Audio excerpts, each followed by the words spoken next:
From CBS News Bay Area, this is the Afternoon Edition. 6 people injured in a car-to-car gun battle all along the waterfront in San Francisco. Good afternoon.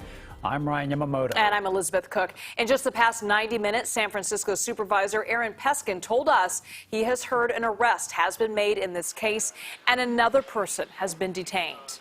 Here's what we now know right now. 4 bystanders were among those hurt in last night's shooting, including a 10-year-old girl. That first shooting was reported at Beach in Stockton. That's near Pier 39. The other happened moments later at Embarcadero and Howard. And San Francisco police say they are related.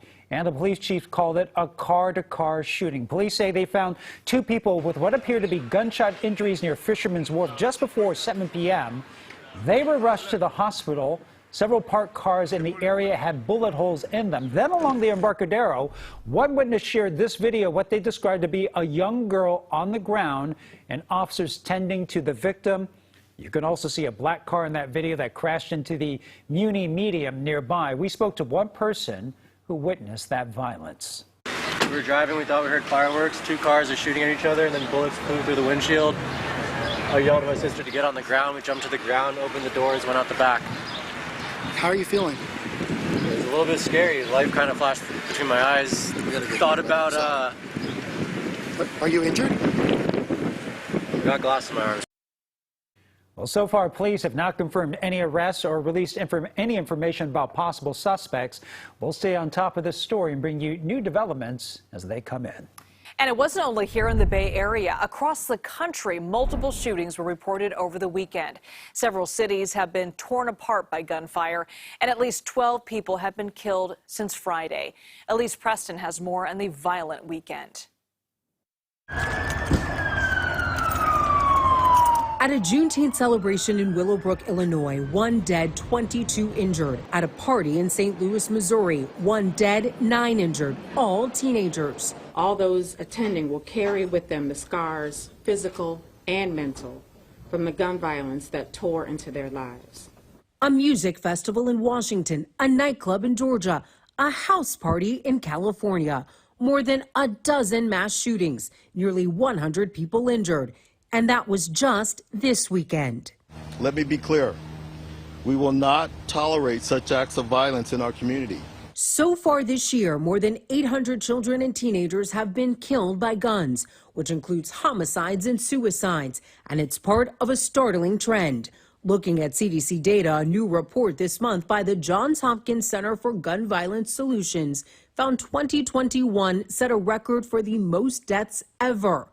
Nearly 49,000. What is your reaction to seeing this continuously play out? Unfortunately, we see mass shootings every day in America, so it's not surprising. Josh Horowitz is the center's co-director and says states and the federal government need to redouble their efforts to stop gun violence. We also think limiting access to firearms in public is important, and of course, investing in community violence intervention programs will pay dividends and save lives.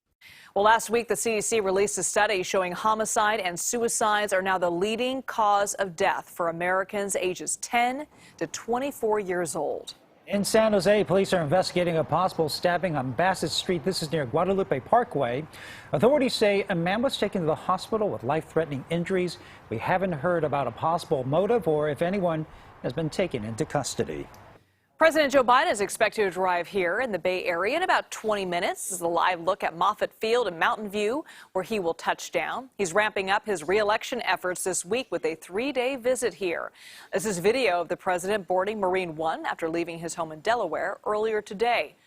First, he'll go to the Lucy Evans Baylands Nature Preserve in Palo Alto to tour coastal wetlands. There, he's expected to announce $600 million in funding for climate change projects. The president will also attend a couple of fundraisers in Atherton to raise money for his re-election bid. Tomorrow, he'll go to Marin County, a reception there attended by Governor Gavin Newsom. Meantime, 2024 Republican presidential candidate Florida Governor Ron DeSantis is also reportedly visiting the Bay Area today. According to the UPI, DeSantis will first head to Sacramento before heading to Woodside for a fundraiser at the same time President Biden is holding his event. Okay, let's check in with weather right now. Let's check in with meteorologist Aaron Peck. And this morning, Beautiful sunrise. The sun was out. It was looking good. Yeah, it was absolutely gorgeous, Darren. It's kind of funny in June. You're so excited to see blue skies. I know. It's so windy, we completely destroyed the marine layer. It's gone. Cold front came through, and we got a couple of days of this, but I'm going to show you in the complete forecast, the marine layer's coming back towards the end of the week with a vengeance. Meantime, the wind that blew it out of here is going to make landings at SFO today a bit bumpy, so anybody coming into the bay on a plane, on a big one even, it's going to feel a bit of turbulence on the way in. So we had a 43-mile-an-hour gust today in San Francisco, and if you take a look across the rest of the bay, you can see wind gusts were still up and around the 20 to 30-mile-an-hour range. Temperatures right now in the mid-60s as we take a look outside, and we don't really see any significant warm-up here. Instead, what we're going to see is a drop in the temperatures as we look ahead. So when we get together in the complete first alert forecast, I'm going to show you going along with that return of the marine layer by like Thursday. We're going to take these daytime highs and bring them down even lower. We're below average today. Those are the daytime highs. You should be in the mid-80s for the inland valleys. We're going to go even a little lower than this in a bit. I'll show you that in a bit. For now, Liz, back to you. All right, Darren, thanks so much. Today is Juneteenth. The holiday marks our country's second Independence Day. On June 19th, 1865, 3 years after an executive decree, hundreds of thousands of enslaved African Americans in Texas were finally free. In 2021, President Biden signed legislation making Juneteenth a federal holiday. In the East Bay today, people celebrated the Juneteenth holiday with a free park day. The East Bay Regional Park District held 2 nature hikes this morning. Many got the chance to walk and listen to stories relating to Black history, civil rights, and the fight for freedom. In the meantime, a tech company in the Bay Area is now pushing for diversity in the tech industry, but there's still a lot of work to be done. GH Tech is an Oakland organization that's helping bridge the gap. Earlier today, we spoke with the CEO who explained what his company does to push diversity numbers in the tech industry. We are hiring engineers and designers of color from the most affected parts of the communities from the digital divide, that huge gap of access that we always talk about between the folks that have access to computer science education resources and folks that don't. We have to really think about how we can transform the way we engage with these systems. And this evening, they will host a Juneteenth Tech Summit in Oakland.